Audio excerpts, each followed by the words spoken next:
সামনে নির্বাচন, আর আসল লড়াইটা কি জানেন? ভোট কেন্দ্রে না, আপনার ফোনে। ফেসবুক, হোয়াটসঅ্যাপে প্রতিদিন অদ্ভুত সব খবর আসছে। এইমাত্র পাওয়া গোপন সূত্র, ভেতরের খবর।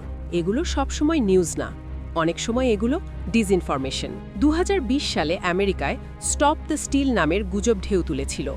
ভুয়া ব্যালেট, সার্ভার হ্যাক, প্রমাণ ছাড়াই এসব ছড়িয়ে মানুষকে উত্তেজিত করা হয়।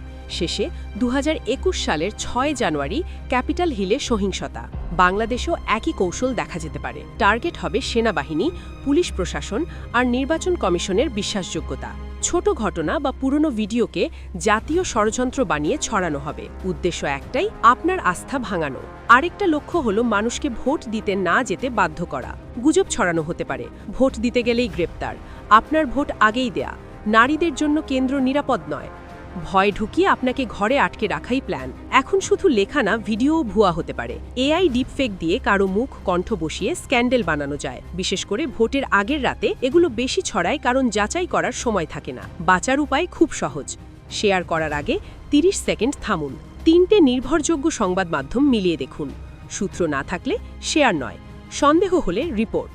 আপনার একটা ভুল শেয়ার শুধু পোস্ট না, বাস্তবে সহিংসতা বাড়াতে পারে। এবার আপনার সবচেয়ে বড় অস্ত্র ফোন না, আপনার বিবেক।